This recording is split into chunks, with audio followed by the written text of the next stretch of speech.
Bom dia, boa tarde, boa noite. Eu sou o Bruno, eu sou graduando em História na UERJ, bolsista do LPPE, e eu estou aqui apresentando mais uma vez o podcast, ou o videocast, né, História Presente. E hoje, o História Presente tem a oportunidade de apresentar uma entrevista especial com o professor de História Contemporânea da Universidade Federal Fluminense, Bernardo Kocher. O podcast História Presente é uma das atividades do LPPE, da UERJ, e nesse ano de 2025 comemora-se os 70 anos da Conferência de Bandung. Para falar da história e do significado dessa conferência e do espírito de Bandung, bem como sobre seus desdobramentos no mundo atual, o História Presente traz o professor Bernardo. A entrevista será postada nas mídias sociais do LPPE. Bem-vindo, professor. Muito obrigado pelo seu aceite em conceder essa entrevista. Eu gostaria que você começasse falando um pouco da Conferência de Bandung em 55 e seu significado histórico no contexto da Guerra Fria. Bem, obrigado ao LPPE pelo convite, professor Flaviano, para o Bruno e o João Paulo que estão indo na retaguarda. 70 anos da Conferência de Bandung é uma data que, infelizmente, passou meio apagada, né? Até porque, na minha opinião, não foi feita a conexão entre o passado que Bandung representa e o presente que o BRICS representa. O BRICS é um filho direto da Conferência de Bandung, mas uma conjuntura histórica muito complexa que começa nos anos 70, no final dos anos 70, eu daria o ano de 1979, por motivos que vou comentar aqui nesse videocast, podcast, e se perdeu a conexão, né? Se perdeu a conexão, e quando o mesmo movimento social, as mesmas ideias, a mesma tensão que levou à formação da Conferência de Bandung e depois a várias outras conferências e a várias outras formas de organização dos países que estavam ou já estavam, estariam ou já estavam descolonizados em 1955, ficou perdida no tempo, e essa conexão eu acho que é importantíssima para demonstrar até a vitalidade do BRICS, a vitória da Conferência de Bandung, e mostrar que há um nexo causal, né, entre Bandung e BRICS, né? Eu acho que temos muitas lições, muita forma de refletir e compreender o que está ocorrendo no tempo presente com o que ocorreu na década de 50. Um panorama da Conferência de Bandung, do seu contexto de ocorrência numa cidade balneário na Indonésia, né, um arquipélago de mais de 200 ilhas, um país de alta complexidade, é o maior país muçulmano que existe, né, que não é árabe, nem turco, nem persa, né, tem as etnias próprias, e a Conferência de Bandung ocorre num contexto de extrema violência da Guerra Fria, né?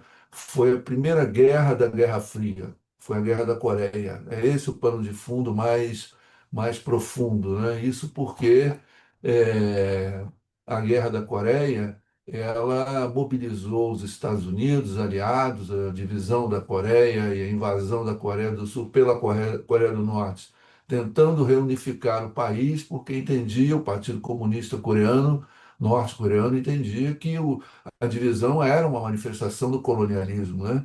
E a descolonização já vinha ocorrendo, já vinha descendo ladeira legal mesmo, a independência, a Revolução Chinesa, a independência da Indonésia, da Índia, da Ásia, de uma forma geral, e a Guerra da Argélia, que tem um profundo significado no movimento de descolonização. Eu diria que o caixão do colonialismo tem três preguinhos, né? O primeiro foi a Conferência de Bandung. Ela foi um marco tanto na descolonização que já vinha ocorrendo e que viria a ocorrer depois, quanto no processo de, uma vez descolonizados, os países elaborarem um diagnóstico de por que eles continuavam colonizados, de certa forma, não o colonialismo político, e sim o colonialismo econômico. Nós vamos falar sobre isso mais adiante. O segundo prego no caixão do colonialismo foi a Guerra da Argélia.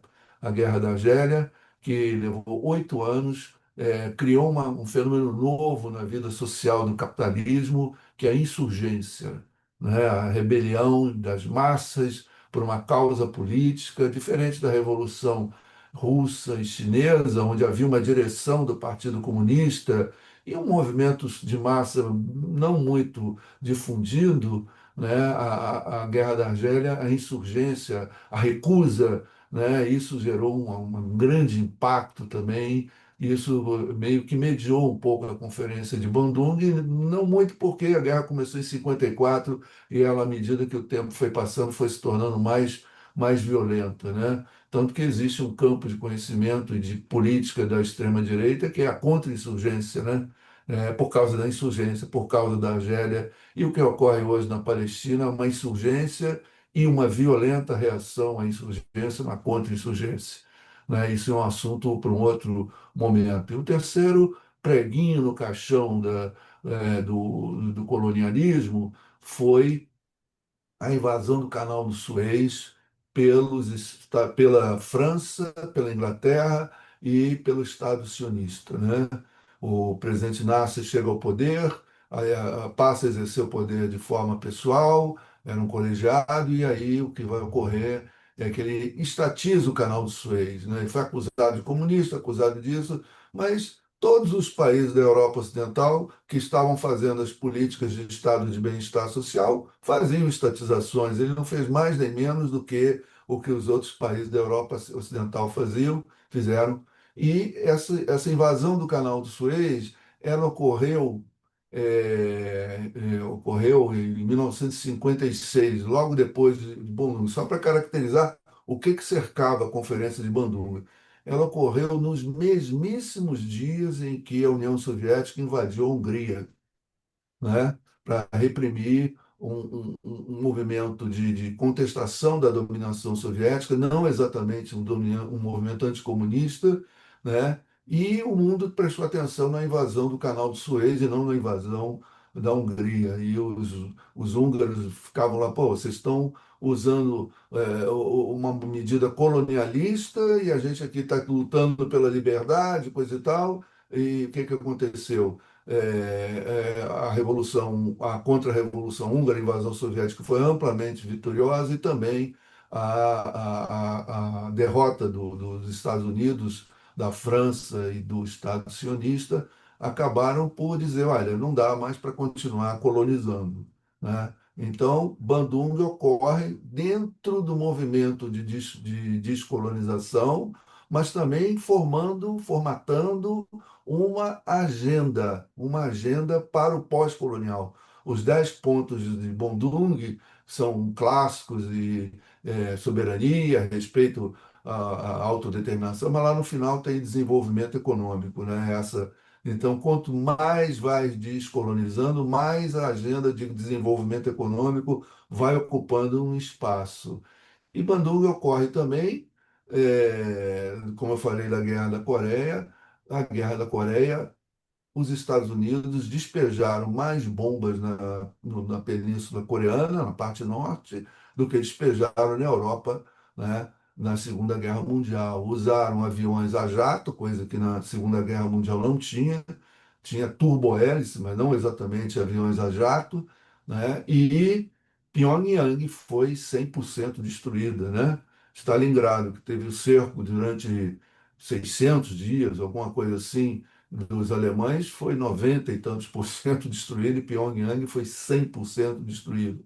Então, os líderes da Índia, da Indonésia, e a Indonésia, na sua descolonização, passou por uma guerra violentíssima contra a Holanda, não foi uma descolonização pacífica, foi os holandeses que foram expulsos pelos japoneses, acabou a Segunda Guerra Mundial, voltaram lá e quiseram retomar o processo colonial, mas já havia um sentimento anticolonial muito forte e uma guerra violentíssima.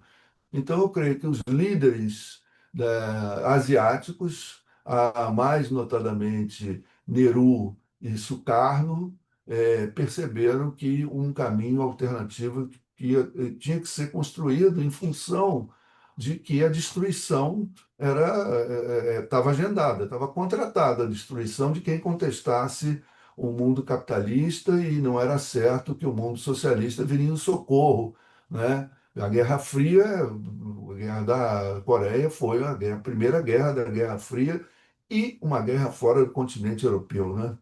né? Essa que é a coisa. Foi uma guerra que os europeus se preservaram e despejaram, né, violência sobre a Península Coreana.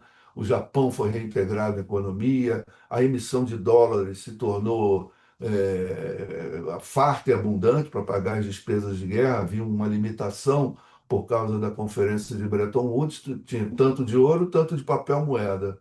Os americanos não quiseram saber, emitiram papel moeda e depois a gente vê o que que faz com o lastro ouro, né? Isso deu problema nas décadas seguintes e, enfim, problema monetário grave. Então, essa conferência de Bandung foi uma percepção adequada de que haveria necessidade de trilhar um caminho que não fosse o capitalismo, o comunismo da Guerra Fria, né? Não cair nessas garras que os países estavam se descolonizando, a Ásia já estava bem avançada na descolonização. Eu tomo aí a Revolução Chinesa como um momento dessa descolonização e precisava de uma alternativa para reconstruir a economia, ou para construir a economia, e tinha que ser uma economia industrializada, né? Ou seja, hoje já não se fala mais em indústria, né? Mas naquele tempo a economia era economia industrial, né? Não era economia agrícola, modernização, né? Lembramos aqui que a ONU criou as comissões econômicas para as várias regiões e a Comissão Econômica para a América Latina, CEPAL, acabou fazendo escola, né? Fazendo teoria econômica para avaliar, enfim, levar o desenvolvimento via indústrias, né? Existe um autor norte-americano da região da Louisiana que morava, né, um romancista que morava, na França, é um afrodescendente. O nome dele é Richard Wright, né? O Richard Wright, ele estava em casa, estava saindo de férias, aí viu no jornal que haveria conferência de Bandung, em Bandung, né?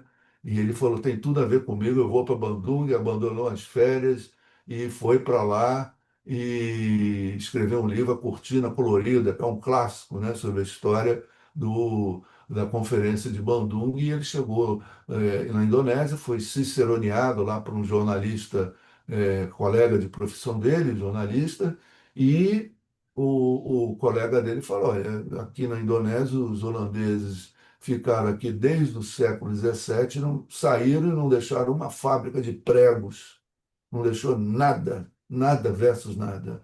Então nós temos que industrializar, e essa industrialização ou vem pelo capitalismo ou vem pelo comunismo, tanto faz. Então havia aí uma espécie de abdicação de onde viria a indústria. Essa neutralidade também era para isso, né? A Conferência de Bandung, dois pontos: neutralismo em relação à Guerra Fria, né?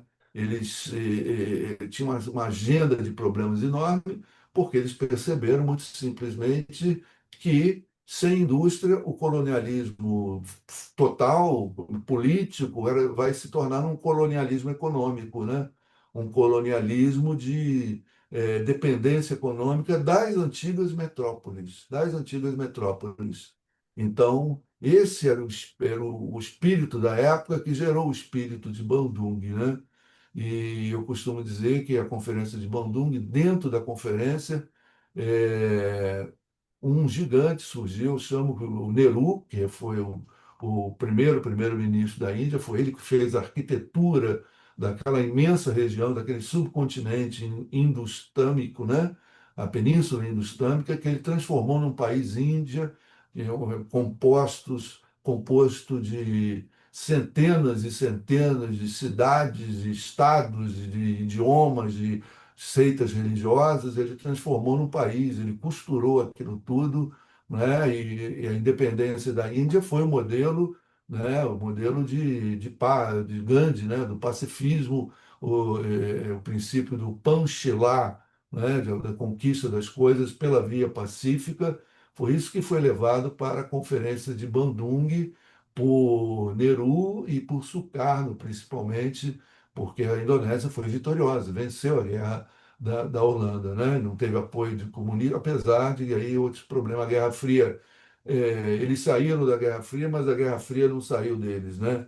Eles tinham dentro dos países dele, Índia e principalmente Indonésia, grandes partidos comunistas. né, enormes. O da Indonésia era o terceiro ou quarto maior partido comunista do mundo. Então, uma política externa não alinhada era também uma resposta às pressões que os comunistas, né? E a presença do comunismo foi duramente reprimida quando, em 65, né, o golpe do Suharto, né, e criou aquela coisa clássica que aparecia nas paredes, né, durante o governo de Salvador Allende, né, Jakarta Wiener. Foram cerca de 1 milhão de comunistas que foram eliminados fisicamente quando a direita ganhou o poder, derrubando o Sukarno na Indonésia. Então, essa política externa, tanto de Índia, que também tinha um Partido Comunista grande, quanto de Sukarno, os dois principais líderes, era no sentido de dar uma resposta ao plano interno, ao plano da política interna, onde a força do Partido Comunista era muito grande. Pelo menos eles não se colocariam a favor do capitalismo ou contra o comunismo, ou alguma coisa assim. Então a conferência se reuniu em abril de 55, 29 representantes de países já independentes e de movimentos de independência, né? E discutiram as teses, e a presença chinesa foi muito importante durante a conferência.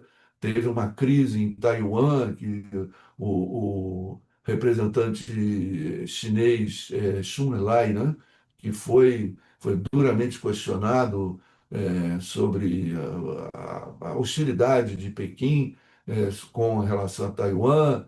Enfim, foi elaborada uma uma resolução com os 10 pontos de Bandung, onde a neutralidade, a soberania dos povos, o não uso da guerra entre os países membros daquele movimento, e é uma verdadeira agenda. Nada foi decidido. O primeiro-ministro Nehru era contra a formação de um bloco, né? Ele não queria sair uma instituição dali. Por quê? Olha, quem ele dizia, muito, muito astuto ele, eu chamo a ação dele de doutrina Nehru, porque ele foi muito hábil, muito perspicaz. Ele falou: olha, o capitalismo tem um bloco, o comunismo tem um bloco, e nós vamos fazer um bloco. Se a gente fizer um bloco, a gente vai apanhar dos dois lados, né? Então vamos fazer um movimento, vamos fazer uma agenda e vamos tocando o trem do jeito que dá para levar, e porque ainda faltava a África ser descolonizada, né? A primeira descolonização da África foi em 56, foi de Gana, né? Quando a Ásia já estava totalmente descolonizado. O secretário de Estado norte-americano Foster Dulles chamou o neutralismo de algo imoral, né? Chamou o neutralismo de algo imoral.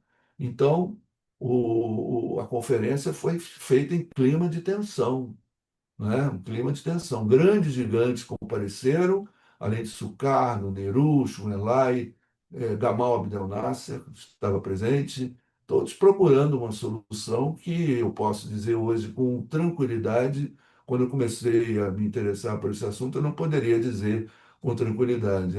Ela vai ser o sucesso dela pleno, está ocorrendo agora com os BRICS. Em outra conjuntura, em outro momento, numa mais bipolaridade, né? Mas o desenvolvimento econômico, se existe alguma esperança para os países da periferia capitalista em articular um movimento de desenvolvimento, de crescimento econômico, enfim, isso passa pela China, passa pela Rússia, é, não descarte Estados Unidos e Europa, mas não pode contar mais com esses países, com essas regiões, para todo tipo de necessidade que os países da periferia precisam para o desenvolvimento econômico, para a industrialização, enfim, qualquer que seja o caminho, qualquer que seja esse processo. A palavra desenvolvimento nem é muito mais usada nos dias de hoje. Então, a Conferência de Bandung, ela é o ponto de partida, é um ponto de partida, um movimento, poderia chamar de anti-hegemônico, né? Dentro dos participantes, não havia exigência do país ser capitalista ou comunista, estar no lado, ele poderia ser um país capitalista, estar ali dentro. como de fato a maioria era, porque tinha propriedade privada e lucro, né, e burguesias interessadas na acumulação de capitais, mas podia ter países comunistas. O importante era aquela agenda se desenvolver, e ela se desenvolveu através de reuniões que se seguiram, né? Foram muito intensas, reuniões regionais na África, na Ásia. A descolonização também avançou, né? E a agenda econômica avançou, mas não com a mesma facilidade, né? E quando ela começa realmente a engatar, eu consulto você se continua falando ou se você Não, eu quer fazer queria, alguma não, eu queria fazer. Professor, assim então, ó, porque eu acho, eu vou pegar desculpa lhe interromper, mas eu vou pegar o coisa. embalo, já que você falou de uma coisa que eu queria mais, talvez, trazer para o final da nossa conversa, que é essa perda de conexão, né? Parece que não chega a ser um apagamento na história, mas de fato é uma perda de conexão, né? Como foi colocado, da relação de hoje com o BRICS, com todo esse histórico de Bandung. Mas antes disso, eu sei que seus textos você escreve sobre a questão dessas fases de Bandung, talvez, né? E dois momentos Isso. importantes, como 79, né? Já naquela virada da crise para o terceiro mundo, naquela virada para a Segunda Guerra Fria, e puxa até mais para cá, para a invasão de 2003, que o Bush filho, né, faz com o Iraque, depois da questão com Bin Laden de 2001. Nesses dois momentos, são dois momentos importantes, né, de auge, 79, e também de começo dessa, talvez, queda, né, do potencial desse movimento articulado. E 2013, de fato, século XXI, que daí já dá outra cara, outro contexto. Então, sobre essas fases, eu queria que o senhor falasse um pouco também, né? Essas fases de Bandung, assim, desde então até hoje, né? Ou até pelo menos a grande crise que ele teve lá em 2013. Isso. Bem, uma vez estabelecida a conferência e com um marco histórico, e não é do mainstream, né? Não são as nações mais desenvolvidas que estão interessadas nessa memória coletiva, mas realmente foi perdido entre 1979 e até o século XXI, portanto, uns 30 anos, né? Foi realmente perdida. Tá? Uma vez fixado o marco, ele realmente foi perdido a memória da Conferência de Bandung, e eu ressalto que fico triste que os próprios governantes, os que estão rearticulando no BRICS, jamais, eu não, pelo menos não constatei, né, nenhuma referência a Bandung. Nenhum deles lembram, né, nem Lula, nem Xi Jinping, nem Putin, nem outro. Acho que nem o primeiro-ministro da Indonésia falou da conferência de Bandung. Eu procurei acompanhar isso, tem que me certificar melhor sobre isso. Mas, enfim, o fato deles não lembrarem não quer dizer que essa conexão existe, vamos tentar demonstrar que sim. Pois bem, a conferência de Bandung acabou, todo mundo voltou para casa e dava a impressão de que, enfim, ficou o dito pelo não dito, né? Os países capitalistas jamais tensionaram fazer a descolonização voluntária, jamais, jamais. Em 1958, o ministro François Mitterrand, socialista, disse: não existe futuro da França no século XXI sem a África. E isso quando a guerra da Argélia já estava massacrando os exércitos, o exército francês. A Argélia foi uma espécie de Vietnã da França, né? Era completamente imoral a guerra, tudo, enfim. Não cabe aqui nesse momento lembrar disso. E um socialista ainda dizia que o colonialismo era a saída para a França, né? Mas, enfim, Bandung deu frutos. Logo em 56, dezembro, e início de 57, teve a conferência no Cairo, que foi uma conferência não de chefes de Estado, já uma conferência até popular, mas foi admitida a presença da União Soviética e ela levou muitos burocratas, né? Uma coisa que eu não falei, estava aqui, um martelão na cabeça, estava no canto da cabeça, veio agora à tona. Também em 52 foi elaborada uma coisa importante para a compreensão do que era aquele momento, né? Uma teoria sobre a divisão do mundo, né? O demógrafo francês Jacques Sauvé, né? Eu não encontrei esse texto, mas diz ele que foi numa uma revista brasileira. ele fez um texto dizendo, olha, tal como a França, coisa e tal, o Abraham de Sieyès disse que a França está dividida em primeiro, segundo, terceiro estado, o mundo está dividido em primeiro, segundo e terceiro mundo, né? Então, essa ideia de que existiam teorias de três mundos, que não era nova, né? No século XIX tinha os brancos, os amarelos e os negros. Era uma teoria de três mundos que os colonizadores elaboraram, né? Mas, enfim, o terceiro mundismo virou uma ideologia, virou um mote, virou uma ideia-força, né? Virou quase um programa de ação, estar no terceiro, virou um adjetivo, né? Eu tenho um amigo que falou que tem um bairro em Paris onde tem pessoas migrantes da África. Parece o terceiro mundo, né? Virou um adjetivo. As pessoas do terceiro mundo se identificam, né? São os pobres, são os afrodescendentes, árabes, enfim, tudo isso aí. Então, o que nós temos aqui é que essa conferência já é, vamos tentar articular alguma coisa, né?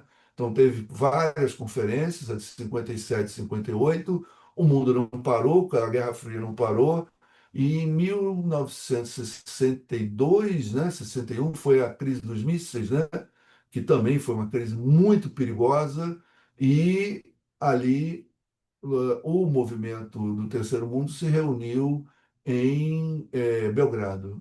Então, a primeira reunião foi na Indonésia, Bandung, a segunda reunião, 56 e 57, foi no Cairo, e a terceira foi em Belgrado. E cada país sede acabou meio que modelando o períodozinho que segue, né? O período que segue. Em 62 surgiu o movimento de países não alinhados, que muita gente equivocadamente, né, parece pegadinha de questão múltipla escolha de vestibular, vai dizer que vai ter uma das opções aí, quando surgir o movimento não alinhado, vai todo mundo cravar a letra B, que tem Bandung, né? E não é, foi em Belgrado, né?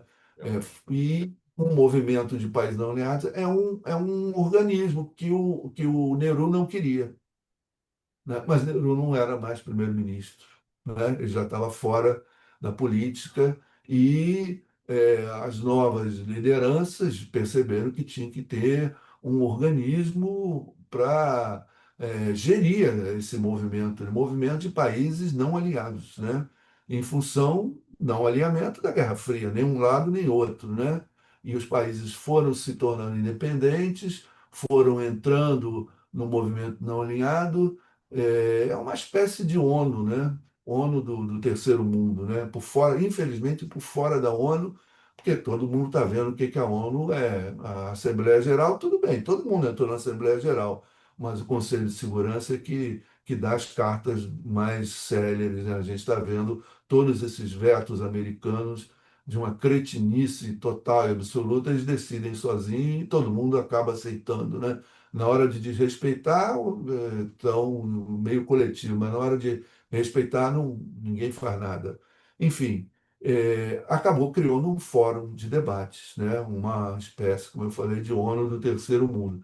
E dá-lhe conferência, até aí as conferências do movimento de países não alinhados, né? Além de reuniões do norte da África, de não sei o quê, de não sei o que lá, né? De pequenas reuniões, né? O Brasil capitaneou muita coisa na América Latina, né, pelo tamanho do Brasil, né, e pela própria política, pela própria característica da política externa, principalmente quando do advento da política externa independente com o presidente Jânio Quadros, né, e depois os militares também, né? Eu costumo dizer que a ditadura militar foi ruim, mas a sua política externa não, né?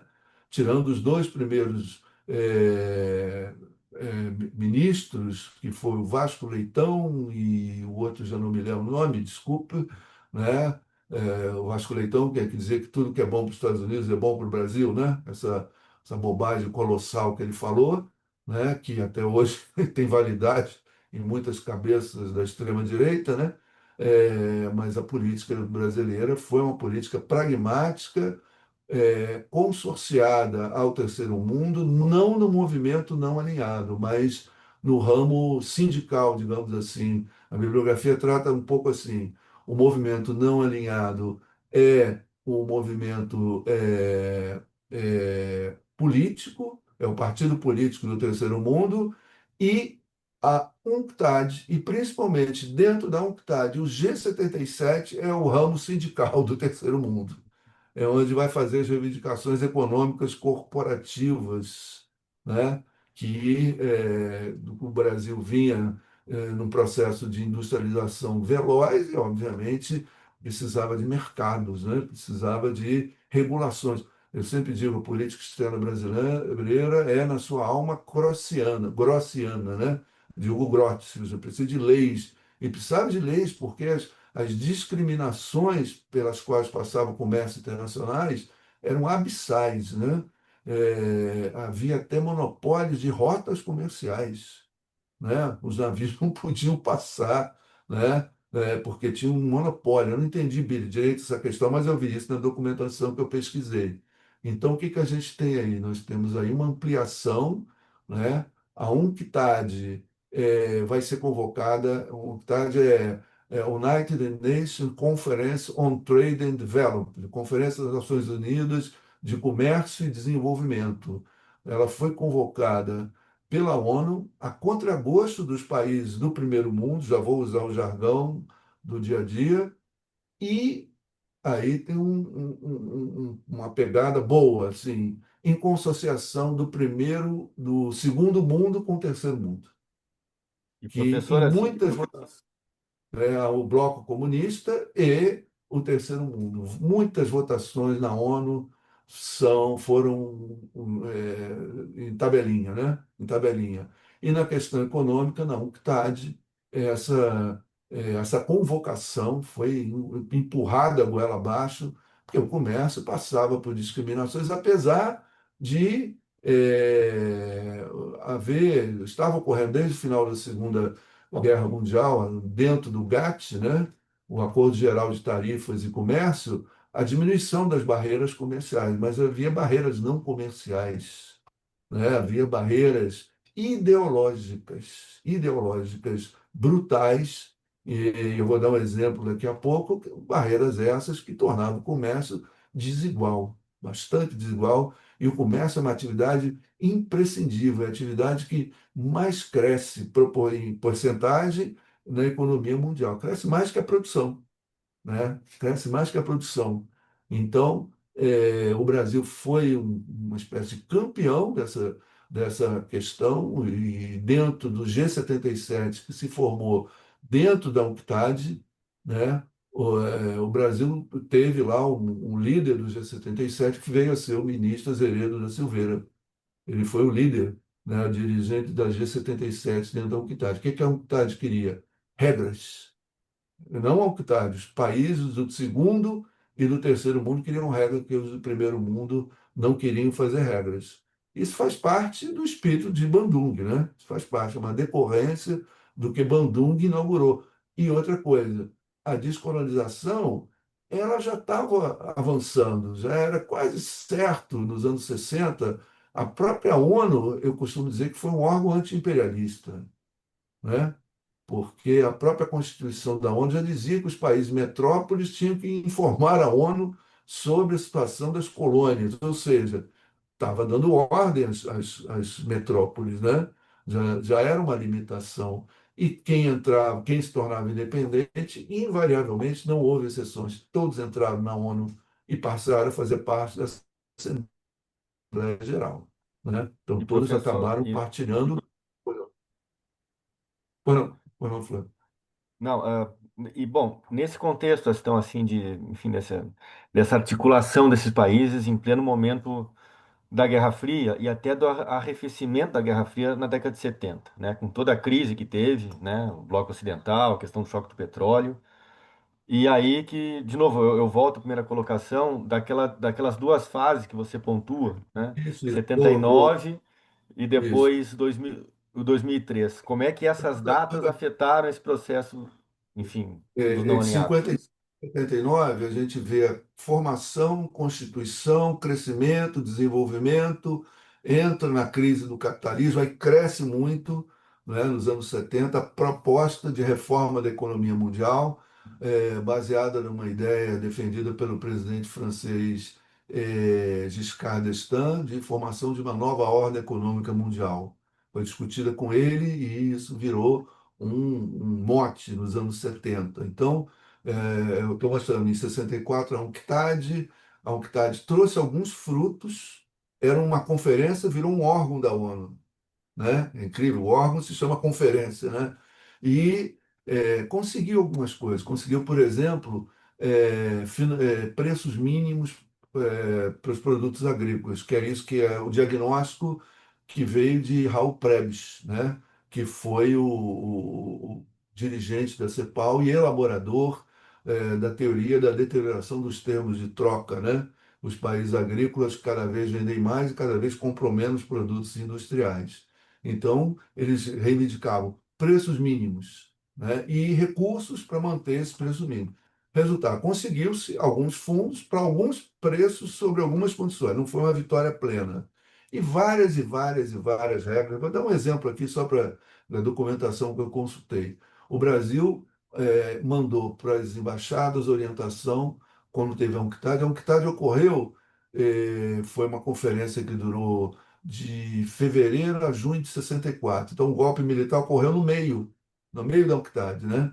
Mudou, caíram cabeças lá na UNCTAD, da diplomacia brasileira, mas continuou mais ou menos a mesma orientação, né? Os militares adotaram a mesma orientação do governo anterior, né? E o Brasil solicitou as embaixadas perguntar a cada país qual seria a sua posição dentro da UNCTAD, né?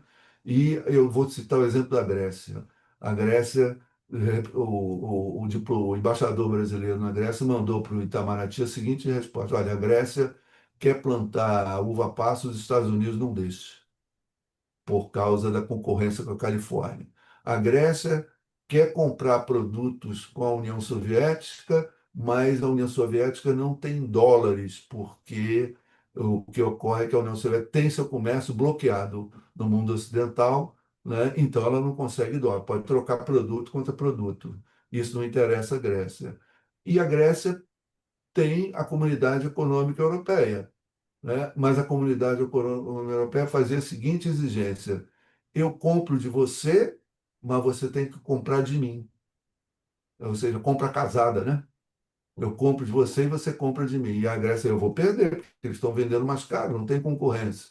Aí a posição da Grécia, o segundo embaixador, é o seguinte: eu vou decidir minha posição das principais resoluções da UNCTAD dentro da conferência. Fora eu não tenho condições. Tem que ver o que vai acontecer lá dentro, né? E foram meses de negociação. Depois teve a segunda quitada, teve a terceira, e foi diluindo no tempo. Enfim, foi crescendo, a crise do capitalismo foi chegando nos anos 70 e o movimento Terceiro Mundo dizia o seguinte: a UNCTAD e o movimento Oriental dizia, quando eles criaram a ONU, nós não existíamos. Agora tem que fazer uma reforma porque a gente existe, né? Vocês criaram o Banco Mundial, criaram o FMI, né? Tem uma dobradinha, o Banco Mundial, quem dirige é um europeu, o FMI, quem dirige é um americano, ou vice-versa, sei lá. Olha, esse jogo não está legal, até hoje assim, né? Esse jogo não está certinho. Quando estava a crise dos anos 70, a derrota do Vietnã, o impeachment do Nixon, a estagflação, né? Um contexto de capitalismo vai acabar, né? Eles diziam, está na hora de reformar. Aí surgiu a proposta da nova ordem econômica mundial, que virou o mote da conferência, não direto a Bandung, mas tem a ver com tudo de Bandung, né? Bem depois. Foi indo, e a história é complexa, mas os Estados Unidos, ainda no presidente Jimmy Carter, né? A Revolução Iraniana, a Revolução Nicaragüense, ocorreu no mandato do Carter. E a Revolução Iraniana, o que aconteceu? Americanos, os iranianos invadiram, né? A Guarda Revolucionária invadiu a embaixada americana e pegou reféns, né? Os americanos retaliaram e congelaram os ativos iranianos dentro dos bancos, né, americanos. E os países árabes, assustados, retiraram dinheiro dos Estados Unidos. Então, os Estados Unidos, que tinham uma política de emissão de dólar, emissão descontrolada, aí, se retirasse esse dinheiro, ele teria que emitir mais dinheiro para pagar as contas. Tal. A gente está vendo agora o tal do shoot down, né? Naquele tempo era mais, o caos era pouco esse. Aí eles não tiveram um jeito, né? Eles já vinham pensando desde o começo da década de 70 em reagir à União Soviética e reagir ao Terceiro Mundo. E foi E, feito. e nesse contexto todo, a reunião de Havana em 79, Isso, nessa questão terceiro-mundista, como é que entra? deixa eu só dizer o que os americanos fizeram. O presidente Reagan ganhou a eleição e estabeleceu o que o historiador Fred Halliday chamou de Segunda Guerra Fria. Vamos para cima, cara, chega de distensão, chega de coexistência pacífica. Vamos para cima da União Soviética e vamos para cima do Terceiro Mundo. Vamos para cima da Nicarágua, vamos para cima do Afeganistão, que a União Soviética invadiu, e o choque dos juros e o choque dos juros. Né? O choque dos juros teve um impacto brutal. Eu costumo dizer que duas datas foram importantes na história econômica do século XX. 29, que é a crise de 29, e 79, o choque dos juros. Então, o que, que vai acontecer? Isso vai começar a encerrar uma fase que surgiu em Bandung, de 55, porque eles estavam se organizando na expectativa de um capitalismo claudicar e promover uma reforma, né? Promover uma reforma. Surgiu até naquela época, ao invés do terceiro mundo, né? E ao invés do conflito leste-oeste, a proposta de diálogo norte-sul, né? Era essa a expectativa, mas a política de Reagan foi não. Ele tem uma colocação. Eu não pesquisei documentos, né? Se eu tivesse melhores condições, eu teria ido aos Estados Unidos e visto a documentação da política externa americana, mas eu tenho indicação de uma bibliografia que ele disse: nós vamos acabar com esse negócio de terceiro mundo. E acabou mesmo, né? Porque o choque dos juros deu aos Estados Unidos, os juros sobem e o dinheiro entra todo nos Estados Unidos. Então, provocou uma escassez de dólares, provocou uma revalorização do dólar, provocou recessão, provocou deflação, enfim, uma revolução econômica, né? É a base do neoliberalismo. E eles atacaram mesmo, né? E dentro disso, 79, Revolução Iraniana, vai ocorrer um fenômeno, né? A quinta conferência, a sexta conferência do Movimento de Países Não Aliados foi em Havana. Foi o auge do movimento, né? Ali se reuniram quase todo o terceiro mundo, o setor do Paraguai e Arábia Saudita. Mas todo mundo foi lá, né? Foi por quê? Porque a crise era profunda e a necessidade de mudança também era profunda. E o discurso do Fidel Castro, que foi pronunciado na ONU, atraiu mais atenção até que do Papa João Paulo II, que tinha assumido o pontificado naqueles momentos, né? Foi um discurso que o pessoal estava ouvindo o discurso nos corredores, né? Todo mundo tentando ouvir. E o diálogo dele, ele disse, ó, vocês do primeiro mundo, tomam cuidado, porque isso daí que vão levar uma crise e vocês têm mais a perder do que nós, porque vocês são mais ricos e se não fizer mudanças, vocês estão gastando com muito dinheiro em armas, né? Era esse o diagnóstico dele, né? É quando eu digo que o movimento terceiro-mundista ficou filocomunista. Mesmo quem não era comunista é quem tinha que concordar com Fidel Castro, né? Porque isso foi uma resolução da Conferência de Havana. Foi uma senhora conferência, o Fidel Castro vinha da vitória de Angola, né? Foi ele que tocou a Batalha de Cuito Carnavale, que foi a maior batalha terrestre que já existiu, né? E tocou de Havana, né?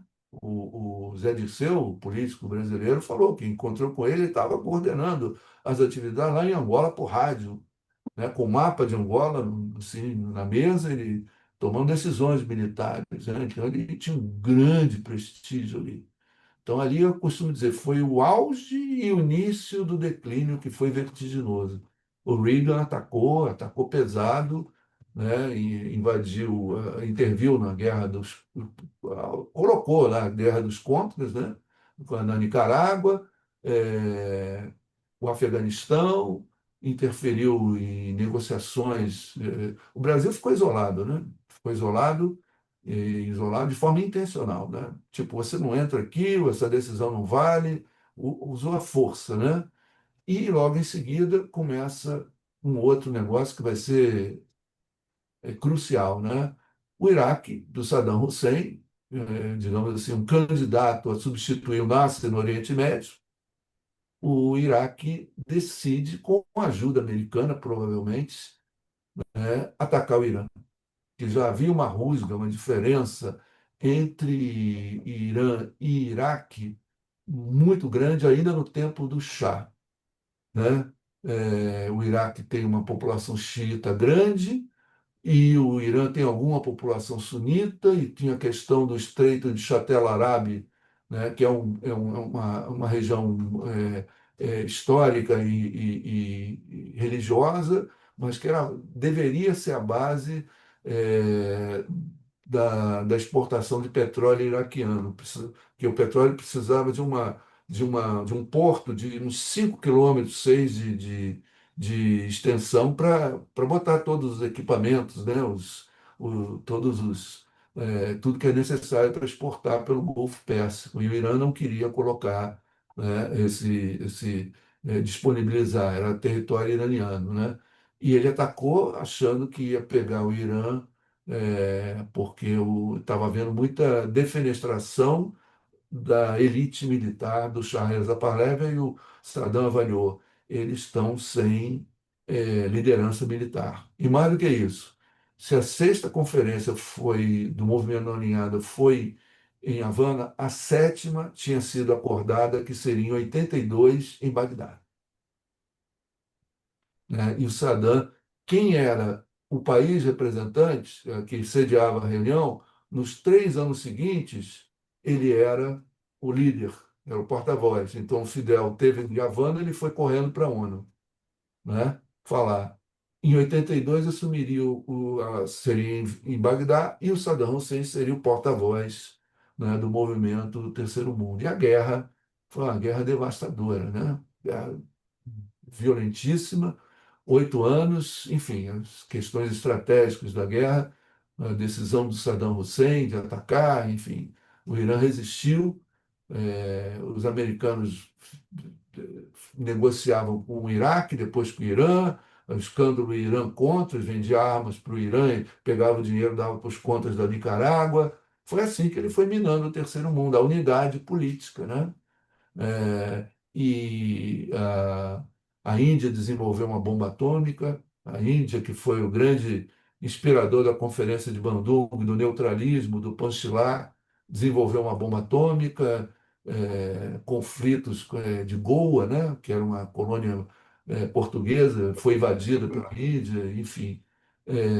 E o movimento Terceiro Mundo, pela economia, pela guerra Irã, a guerra Irã-Iraque transferiu zilhões de dinheiro para o primeiro mundo, né?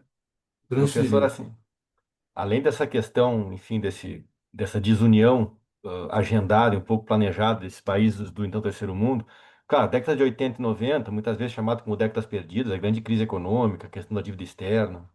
Depois do fim da Guerra Fria, né, toda a experiência neoliberal na América do Sul, por exemplo, né, que teve, anos Tem a 90, segunda, tem a segunda crise do petróleo em 79. tem toda Isso essa... por si só já é um caos. Esse enfraquecimento é o que o senhor colocou, a questão da decadência, né?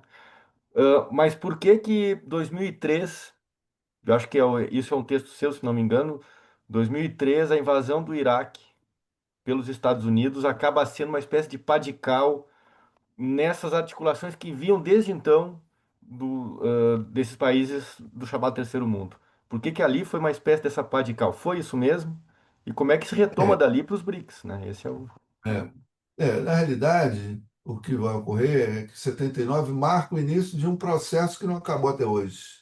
Talvez a gente vai dizer depois, né? Com os BRICS, em algum momento, né, isso possa ser revertido. Mas o fato é que o Iraque, pela sua importância econômica, pela sua importância política, por ter um Islã laico, né? uma população que o governo Saddam Hussein e os outros que o antecederam, universitária, em grande quantidade, né? O papel da mulher emancipada, indústrias, e os rios Tigre e Eufrates, que podem abastecer de água todo setores imensos do Oriente Médio. O Irã é um pivô, né? Da forma como estava o Irã, o Iraque, né? Armado com armas, era um pivô de resistência ao imperialismo, apesar do jogo ambíguo, né, e pró-ocidental que o Saddam Hussein fez ao atacar o Irã. Né? Então, aquilo ali, e e o Iraque foi atacado sem motivo, sem motivo. E mais do que isso, durante mais de uma década, havia um lobby nos Estados Unidos para atacar o Irã, para atacar o Iraque. Desculpa, é tanto confusão, né? A história do Oriente Médio é uma história de fios desencapados para tudo quanto é lugar, né? E esse lobby estava pressionando, né? Estava pressionando, quer dizer, ele foi atacado na esteira da reação do 11 de setembro, dizendo que ele tinha armas químicas e promoveu o 11 de setembro. Nenhuma nem outra coisa foi verdadeira, por causa do papel econômico que ele tinha a exercer naquele momento com o petróleo. Ele estava em uma condição de petróleo super, né? Super bem posicionado, né? Então, isso daí foi um revés brutal, mas não foi um ou outro fato, é um conjunto de fatos. O 79 é a marca, né, que inicia na diplomacia, na política externa americana, na política militar, né, de invasões. Eles estão até hoje tentando refazer o Oriente Médio, né, em função disso, né? E o Iraque tinha um poder econômico, material gigantesco naquele momento. O Irã não tinha o poder que tem hoje, né? Hoje ele tem um poder. Hoje é o Irã que tem um papel mais ou menos parecido com o Iraque, né? E tinha uma grande população, enfim, portanto tinha tropas do exército. Então era um candidato a ser uma espécie de liderança substituindo o presidente Gamal Abdel Nasser do Egito. E o Egito já tinha retirado o seu papel de ator externo do Oriente Médio, né, com os tratados de Camp David, né?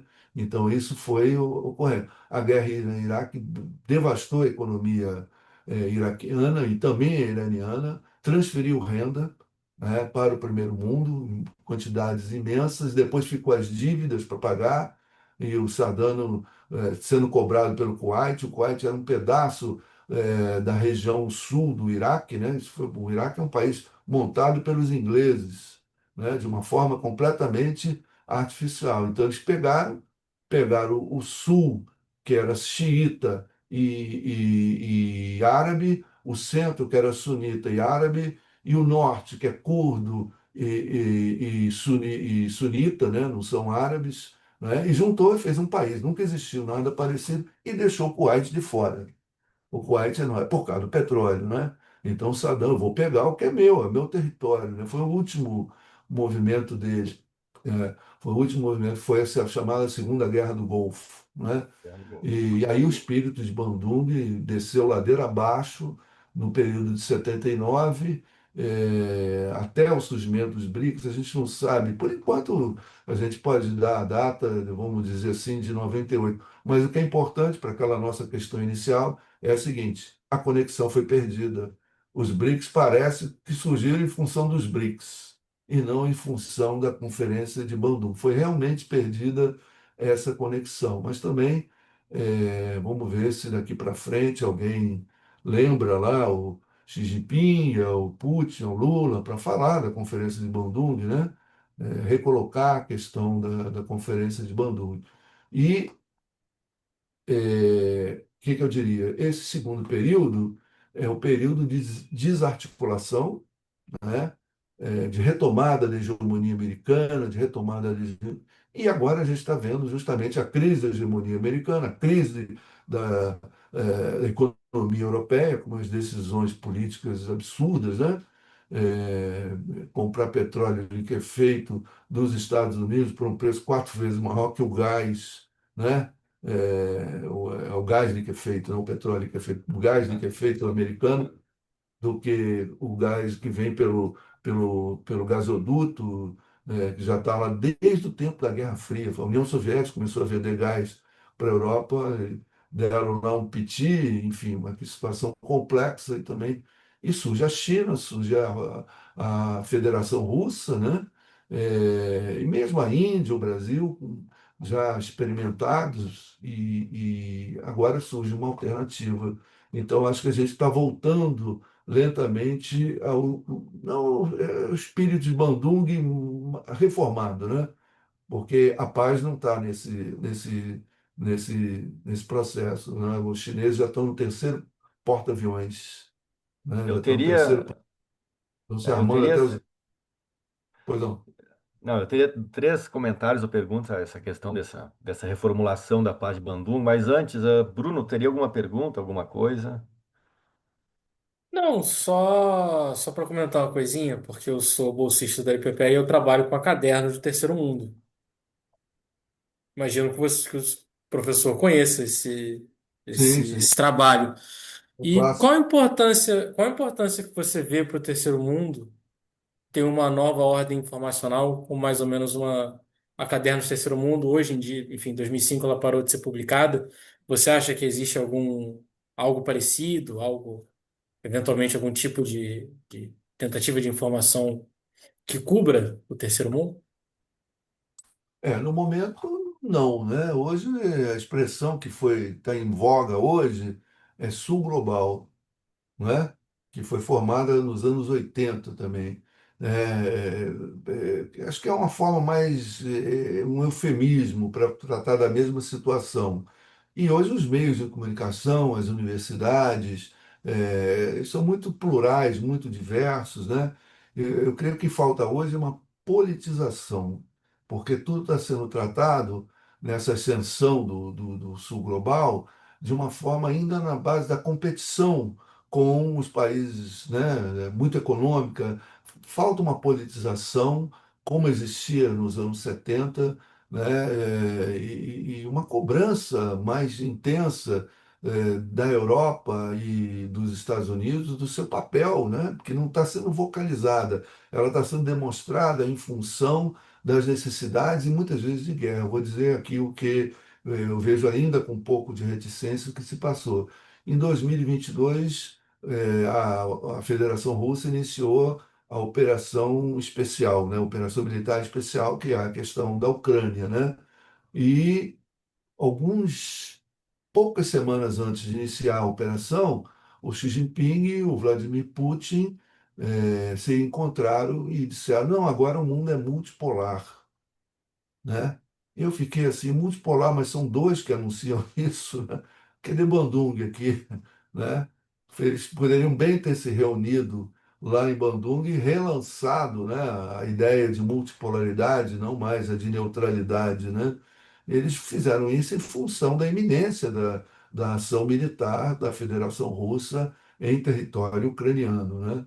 Então, está faltando algumas palavras de ordem e algumas situações que vão além da economia, que vão além da economia. E graças a essa fraqueza é que a política social genocida do Estado sionista está sendo vitoriosa, né? Nada está freando. E agora eu acabei de saber que os navios de guerra do Estado sionista já abordaram a flotilha e já estão prendendo, né, os tripulantes, Legal. né? E, Já, so- já, já, né? E a gente dá graças a Deus que eles não mataram ninguém, que, né, uns 10 anos atrás mataram 10 pessoas, né? e, Né? professor, e sobre isso, assim, acho que fazendo esse link com essa questão atual, assim, a questão dos BRICS, né? Seriam talvez, é claro, os BRICS acaba sendo um carro-chefe, um vagão cujo carro-chefe é China e Rússia, né? Ah, não é aquela formação que teve na época do Terceiro Mundo, onde tu tinha toda uma articulação, mas faltou uma espécie de, assim, movimento Ah, estratégico, né? Em prol do Terceiro Mundo. Os BRICS, pela potência industrial e financeira de China e Rússia, eles têm essa capacidade, né? Eles têm essa capacidade de, a partir deles, talvez, articular. Mas nessa nova articulação, ou nessa reformulação, onde o espírito de Bandung um pouco se perde, talvez entre um pouco uma espécie de formação de um bloco E nesse mundo onde que, né, uma ONU é inoperante, né, aonde se tenta retomar hegemonias regionais, talvez tenha daí, né, uma espécie de outra polarização e de um bloco aonde o BRICS não tenha no seu DNA uma espécie de apregoamento pela paz, pela negociação, né? É possível isso? É uma leitura possível, uma leitura pessimista em relação ao BRICS, mas tentando fazer assim, né? Se o terceiro mundo se articulou conseguiu articular por longas décadas, sem um bloco, para aquilo que Nehru falava, né? Para não ter que sair brigando, os BRICS hoje talvez reformulam esse terceiro mundo, mas formam uma espécie de bloco com dois carros-chefes principais, aonde as questões de guerra estão chegando, onde, né, tu tem uma espécie de movimento que pode levar para o caminho de uma guerra. Não sei se eu fui claro, mas é uma leitura É, possível. a situação é totalmente complexa, né? Totalmente complexa, né? Eu não diria que é um bloco, é um grupamento, né? Porque bloco é a União Europeia, é um bloco, né? Tem nome para isso, regionalismo fechado, né? A PEC é a alma do regionalismo aberto asiático. O BRICS é o quê? Né? O BRICS é um conjunto de acordos, né, econômicos, com colaboração cultural, e saúde pública e coisas do gênero. Mas sejamos francos, a guerra não está sendo opção do BRICS, está sendo opção dos países imperialistas. Então a guerra está sendo levada, como foi a guerra Irã-Iraque. Então, não quer dizer que o resultado seja o mesmo, mas na Ucrânia, como em Taiwan, e Palestina, é um processo, é um projeto de poder, né, de nações que perderam a capacidade produtiva, né, têm custos elevados para se manter a sua hegemonia e não estão diminuindo os custos de produção, como a Rússia faz e como a China faz, né? Agora, onde isso vai levar? Eu tenho um parâmetro. Isso vai dar certo quando fizer uma moeda única, ou pelo menos uma moeda escritural, não uma moeda de circulação, né? Onde Sim, haja uma contabilidade, o Brasil venda para a China e compre da Rússia e não entre dólar nessa história, né? Transfere para cá, num banco central, alguma coisa, ou ouro, ou algum ativo, ou uma cesta de moedas. Ali eu acho que até melhora um pouco, né? Formar uma ideologia, como foi o terceiro mundismo, que não foi nem comunismo, nem como eu digo, não foi nem comunismo nem capitalismo, mas foi mais para comunismo do que para capitalismo. Acho que ainda está muito recente a derrota do terceiro mundo, porque eu não falei aqui, eu vou falar agora, em 79 se falava em estatização dos meios de produção, em paz, coisa e tal. Em 82, a Conferência de Bagdá foi para Nova Delhi. E ali um representante, se eu não me engano, de Taiwan ou de Singapura, disse: olha, os países não têm mais que fazer programas de compensação econômica, não, tem que ser. Cada país tem as suas vantagens comparativas. Né? Isso está na entrou. economia política clássica de Davi Sim, Ricardo, a teoria das vantagens comparativas. Quer dizer, a ideologia liberal entrou fundo, rapidamente, de 79 para 82, né? Em 74, numa conferência dos não aliados, o Gaddafi dizia: no meu país não vai ter bases soviéticas nem capitalistas, né? Aí o Fidel Castro retrucou: pô, os países comunistas ele transferem renda para os países do terceiro mundo, né? Ele está tendo prejuízo com isso, né? Então a gente tem que apoiar a luta deles. Então veja, o debate mudou em 82 dentro do movimento da nova ordem econômica, jogou tudo fora rapidamente. Não, vantagens comparativas. Se o negócio é turismo. Se é agricultura, é agricultura. Abandona a indústria. Isso penetrou profundamente nas nossas consciências. A gente não sabe pensar mais.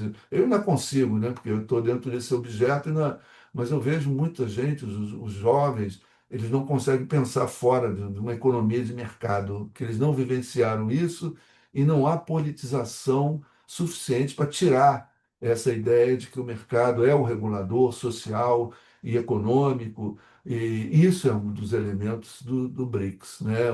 Parece que a China não tem vergonha de dizer que é comunista, né? Mas também tem dificuldade de explicar a propriedade privada, empresários dentro do Partido Comunista, é um argumento contra, né? E a Federação Russa é um país capitalista, né? Enfim, isso é suficiente para os demais países, né? Eles encontraram uma fórmula econômica, mas os demais países precisam da intervenção do Estado, né? Precisam da intervenção, necessariamente precisam, a Federação Russa e a China fazem essa intervenção com o pé nas costas, né? Pelo menos a China. A Federação Russa depende da vitória do Vladimir Putin, né? Outros governantes eu não garanto, né? Mas eu acho que é isso que está faltando, é sair dessa órbita moral, lógica, de que o mercado é um regulador, e aí sim vai vir, o que que vai ficar no lugar dele? É a política pública, né? E a gente vai ser chamado de comunista, então tem que estar preparado para isso, né? Essa barreira não foi rompida, mas o BRICS é um pé dentro dessa ruptura que se faz necessária, né? Já é um pé dentro, né? Vamos ver até onde vão as políticas, é o que eu disse, é moeda, né? É moeda, que a moeda não vai ficar na mão do banco privado, vai ficar na mão dos estados. Bruno, teria alguma questão? Porque assim, ó, já estamos em 1 hora, gente, mas eu queria fazer mais algumas colocações pro professor. Não, pode ir em frente. Então, assim, professor, eu queria então já fechando, acho que as reflexões é o que eu queria trazer um pouco. É, primeiro, assim, entrando na esteira daquilo que foi falado. Não, primeiro pegando agora, eu acho que se, né, a ideia dessa moeda já se configuraria, já se poderia se configurar na formação de um bloco propriamente dito, né? Até que ponto isso vai ser permitido, né? Pelas potências que tendem ainda, ou ainda se pretendem ser hegemônicas. Essa é uma primeira questão.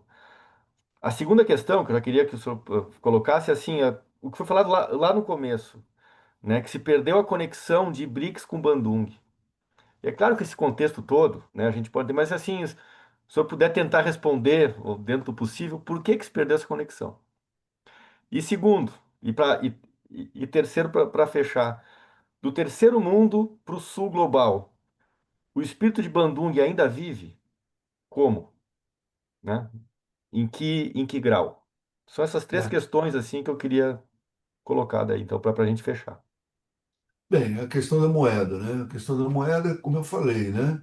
A moeda é controlada pelos estados, que controlam o valor da moeda, e a coisa fica em termos de custos de produção comparativos no interior do grupamento, né? Me recuso ainda a chamar de bloco, né? O bloco exige muitas políticas comuns, né? E vai ser impossível coordenar tudo, né? Entre esse grupamento, né? O papel importante aí é do Banco do BRICS, o quanto ele vai receber de aportes para suportar essa situação. A segunda questão que você colocou foi a da perda da conexão. A perda da conexão ocorreu pela derrota.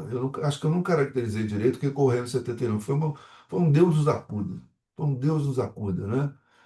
A militarização da política externa norte-americana, o uso de violência na guerra Irã-Iraque e outros conflitos, invadiu o Panamá, prendeu lá o Noriega, guerra às drogas e usando drogas para a população afrodescendente. Foi um negócio, a questão da AIDS, que naquela época estava surgindo, e o Reagan dizia que era, o presidente Ronald Reagan dizia que era um câncer gay. Se você não for gay, você não vai ter problema, tiver retidão moral e ética, você não vai ter essa doença, né? E não fez investimentos. Enfim, foi um grande início de uma reconstrução de uma ordem conservadora, da qual ainda nós não nos livramos. Então, nesse ambiente, o Bandung não é um marco, né? Foi um marco para mim porque eu estava começando a estudar relações internacionais e me considero uma pessoa de esquerda. Eu não via nada de esquerda ali. Eu falei, o mais à esquerda é esse, eu me interesso por esse assunto, obviamente. Conheci o Caderno do Terceiro Mundo, coisa e tal. Aí eu fui por aí. E depois eu vi que tinha questões de hegemonia, de Gramsci, né, que foram trazidas para as relações internacionais, enfim. Então foi um pouco por aí. Agora, a conexão foi perdida, já era momento de ser retomada, verbalmente, retoricamente, né? Porque não vai ser igual ao que era Bandung, nunca vai ser. Mas eu vejo que ninguém está falando. Eu estou reclamando a falta de Sim, memória dos dirigentes, né? Eu sempre digo, acho que tem que ir a Bandung de volta, todos os governantes dizer, nós temos uma história. A história é um fator de crítica, né? Nós temos uma história, passamos, porque dá a impressão que tudo surgiu quando aquele cara do Goldman Sachs lançou a ideia das baleias, né? Daqui o BRICS, o BRICS, é, é. arco, né? Tem consequências políticas e ideológicas. Alguém tem que dizer, não começou ali, é o que eu estou fazendo. Não começou ali, começou antes. Começou antes, né? Então, essa perda de referência, hoje, perdeu porque quis, né? Será que não tem ninguém na diplomacia? Né? Eu tenho alguns ex-alunos, será? Eles sabem que eu estudo isso, mas enfim, é uma questão política, né? É dizer, nós somos filhos de Bandung, não somos filhos do Goldman Sachs. Eu acho que quem disser isso vai obrigar os outros a pensar diferente, ver o que que a gente está fazendo, né? É a ditadura do mercado. É a ditadura da lei de valor das mercadorias do ponto de vista monetário, né? Isso penetrou na nossa consciência e o que foi quebrado com a Revolução Russa, depois com a chinesa, com o welfare state. Dizer, olha, o mercado existe, mas nós estamos aqui, né? Nós somos diferentes. Isso tem que ser retomado. E nesse momento, a Bandung volta a ser um marco, né? Para além de um debate acadêmico, né? E a terceira questão que você colocou é a questão do sul global, né? Qual é a entre hoje e o ontem, né? Eu diria que as linhas de força são as mesmas, as condições materiais hoje são melhores, né? A sim, China tem bases para sustentar, já tem bases para sustentar qualquer desenvolvimento econômico, qualquer parte do processo do desenvolvimento econômico, né? Vê o caso da Covid, eles tinham lá todo o material, né? Veja bem, coisas que o Ocidente desprezou por taxa de lucro baixa, né? Como, por exemplo, EPIs, aqueles tecido não tecido, né? Aqueles equipamentos de proteção, os respiradores, que não tem tecnologia nenhuma, um equipamento com pouco valor agregado, né? E mesmo as vacinas, eles estavam lá, eles e a Índia, né? Estavam lá prontos para produzir. Isso é uma revolução. Bandung não tinha meios materiais, ali ninguém tinha meio pois material, é. indústria, não tinha nada, não sabia, nem sabia como a economia mundial funcionava direito, né? Porque eles estavam chegando como países soberanos. Hoje já se tem experiência, o resultado vitorioso da Federação Russa, que não se desagregou e não virou uma periferia capitalista, né? É um país que mantém a sua integridade, a sua eu diria, herança soviética, né? Porque tudo que eles estão produzindo, os soviéticos construíram, né? Tem regiões inteiras que produzem coisas, sapatos, tecidos, que foram soviéticos, cidades inteiras voltadas para a produção, soviéticos que implantaram e o governo do presidente Putin está mantendo, né? Isso tem um impacto, uma classe operária, né? Mesmo despolitizada, uma classe operária produzindo valor, né? Isso é importante, né? E a China, a mesma coisa, né? Uma classe trabalhadora, uma intelectualidade, meios materiais, né? E o progresso, é isso que a gente tem que olhar, progresso material, né? E também o imaterial, o ideológico, né? Não sei se a China tem tanto gás para alimentar, enfim, algo tem que ser reinventado, né? Tem que ser reinventado. E o primeiro passo é dizer: nós somos filhos da Conferência de Bandung, nossa ascendência está na Ásia, na África e não em Londres, em Nova York, Paris, Berlim, né? A intelectualidade tem que se voltar para esses lados. E eu estou fazendo a minha parte, estou me dedicando ao Oriente Médio, né? Estudando Não, o médio como uma forma, e o genocídio, eu tenho analisado nas colunas que eu tenho no jornal, no portal Ópera Opera Mundi, Mundi?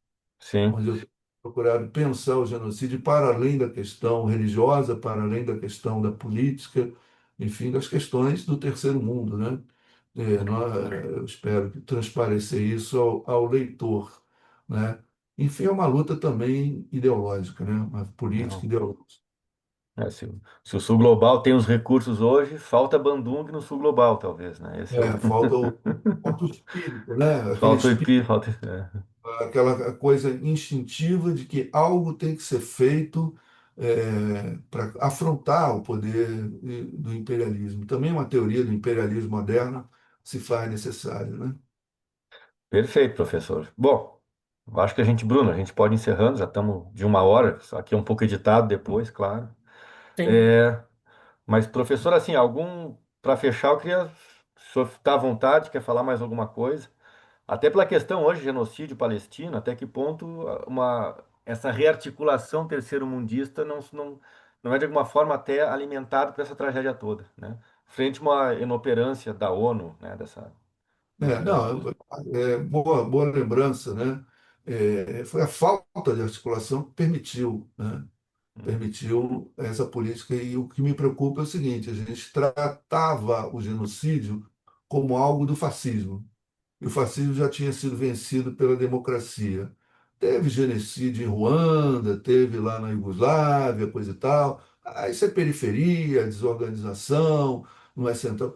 O da Palestina, né, de Gaza, não é um sem querer, né? É uma coisa estruturante da sociedade que a gente vive. É anti-sul global, é anti-terceiro mundo, é anti-China, vários interesses ali. O canal Ben-Gurion, que está para ser construído, já foi pensado, né? Passa no meio de Gaza, ou passa próximo a Gaza.